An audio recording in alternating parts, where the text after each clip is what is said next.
Assalamualaikum warahmatullahi wabarakatuh. Eh, untuk hari ini saya akan menjelaskan mengenai materi dari mata kuliah etika dan komunikasi bisnis, chapter 2, model komunikasi strategis. Adapun tujuan pembelajarannya, yang pertama, memahami arti penting organisasi. Yang kedua, memahami 4 elemen komunikasi strategis. Yang ketiga, menggunakan pengetahuan situasi untuk memperkaya komunikasi. Yang keempat, memahami nilai, kultur, serta etika yang memengaruhi aktivitas komunikasi. Nah, yang kelima, menentukan tujuan yang tepat dan efektif. Keenam, menunjukkan kompetensi komunikasi dengan memilih pesan yang tepat, bentuk pertukaran, serta saluran yang tepat. Dan yang terakhir, memahami penyebab kecemasan komunikasi dan cara mengatasinya. Pada chapter 2 ini ada 5 materi pokok. Yang pertama, model komunikasi strategis. Yang kedua, pengetahuan situasi. Yang ketiga, menentukan tujuan komunikasi. Yang keempat, kompetensi komunikasi. Dan yang kelima, manajemen kecemasan. Nah, yang pembahasan pertama mengenai strategi komunikasi ini, ada 4 hal pokok yang harus kita perhatikan.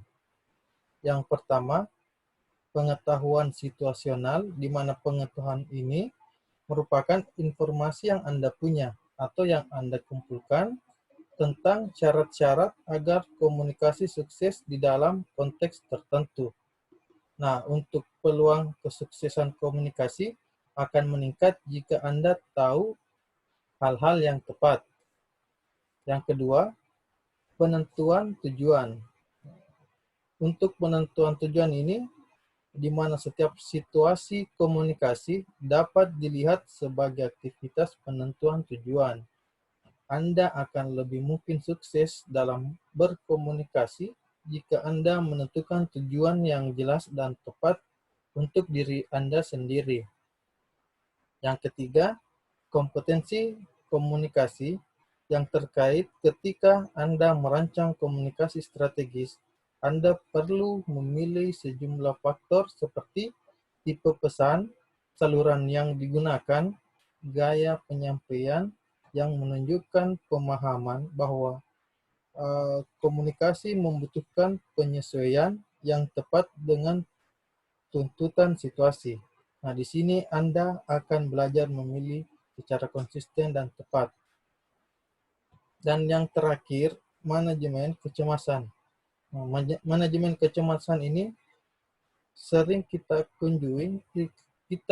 temui ataupun kunjungi pada saat kondisi wawancara kerja, pertemuan dengan atasan, rapat pemecahan masalah kelompok, ataupun diskusi yang sering dilakukan di dalam proses perkuliahan.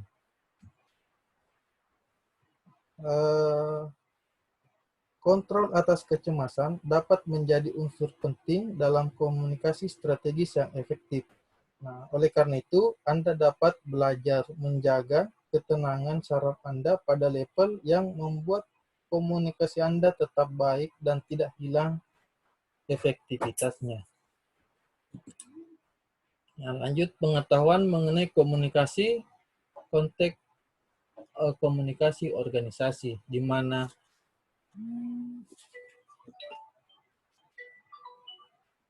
komponen pertama dari model strategis adalah pengetahuan situasi, informasi, atau fakta yang Anda gunakan dalam menyusun strategi. Jadi ketika kita ingin berkomunikasi, kita harus menyusun strategi komunikasi yang efektif. Nah, contoh kasus di sini dari buku ini ada contoh kasus mengenai seorang karyawan yang bernama Ken, di mana dia telah bekerja selama 27 tahun dan suatu ketika dia merasa jengkel setelah tahu bahwa dia disisihkan, gajinya diturunkan sebab perusahaan mengalami merger. Nah, Ken marah, namun dia tidak melakukan pengunduran diri. karena kondisi pada saat itu dia sudah terlalu tua untuk memulai pekerjaan yang baru, sehingga dia tetap bertahan, namun dia mulai malas bekerja, sengaja menghabiskan sampai 2 jam untuk makan siang, mengambil barang kantor untuk dibawa pulang, serta terus-menerus berbicara dengan teman sekerjanya tentang bagaimana dirinya diperlakukan tidak adil dalam perusahaannya. Nah, pada suatu ketika dia ditugaskan untuk menyampaikan informasi kepada karyawan lain, namun dia sengaja menundanya sampai informasi tersebut tidak lagi menjadi berguna dan dia mengubah nada atau pesannya.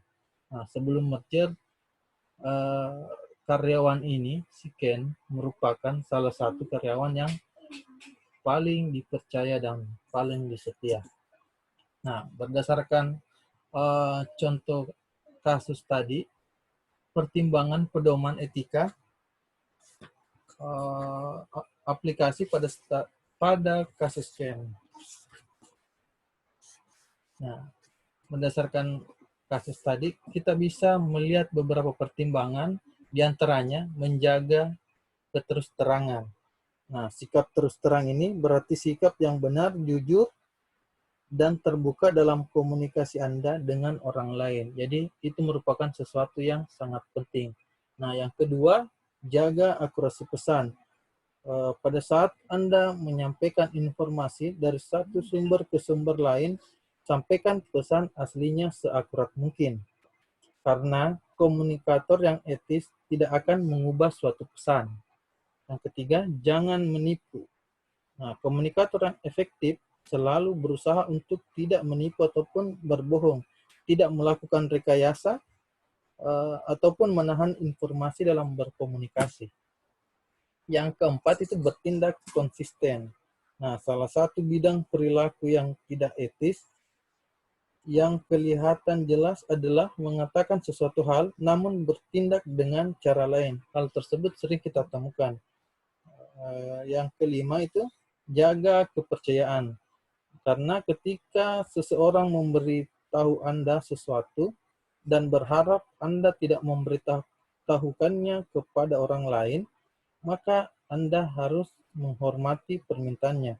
Bahkan jika Anda memberitahu seseorang dan meminta orang itu berjanji tidak membocorkan informasi tersebut, maka Anda tidak bisa menjamin bahwa orang tersebut dapat menepati janjinya. Karena seringkali informasi akan kembali ke sumbernya dan karenanya ia mungkin tidak lagi percaya kepada Anda. Sehingga Anda harus menjaga kepercayaan sebab hal tersebut merupakan sesuatu yang sangat penting dalam proses komunikasi. Yang keenam, pastikan waktu yang tepat dalam berkomunikasi. Karena waktu untuk menyampaikan pesan itu sangatlah penting. Saat Anda menunda pesan sehingga orang lain tidak dapat manfaat penuh dari pesan tersebut, maka Anda sudah bertindak tidak etis dalam proses komunikasi.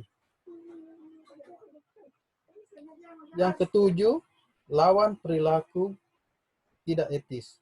Untuk mempertahankan sudut pandang etis, Anda harus melawan perilaku tak etis saat Anda melihatnya. Nah, dan yang terakhir, mendengarkan secara empati. Dengan memberi empati, saat mendengarkan orang-orang yang mengalami kesulitan karena perilakunya sendiri yang tidak etis, Anda bisa mendapatkan pemahaman lebih baik dan bisa membantu memecahkan problem akibat tindakan tersebut. Nah, selanjutnya yaitu proses penentuan tujuan. Nah, proses penentuan tujuan ini ada 6, diantaranya itu mengidentifikasi masalah, memetakan strategi, menentukan tujuan performa, mengidentifikasi sumber daya yang diperlukan untuk mencapai tujuan. Yang kelima, kenali kontingensi yang mungkin muncul. Yang keenam itu proses mendapatkan tanggapan. Nah, menyampaikan kompetensi pesan yang kompeten.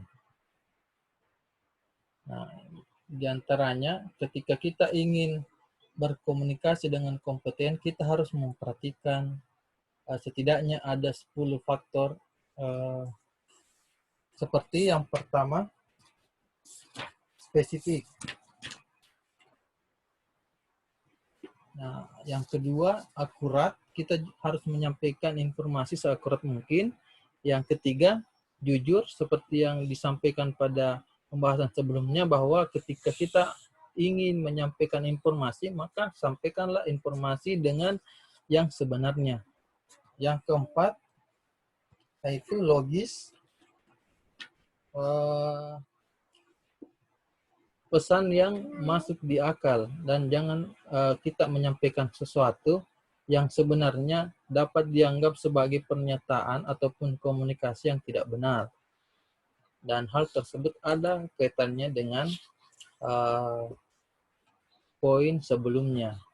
Yang kelima, lengkap. Nah, lengkap ini terkadang kita harus dan memang wajib kita untuk menyampaikan suatu informasi secara lengkap. Namun pada poin ke-6, kita juga harus menyampaikan pesan dengan ringkas dan padat. Dalam hal ini, kita menghindari proses komunikasi yang bertele-tele. Nah, yang ketujuh, cantumkan kerangka waktu.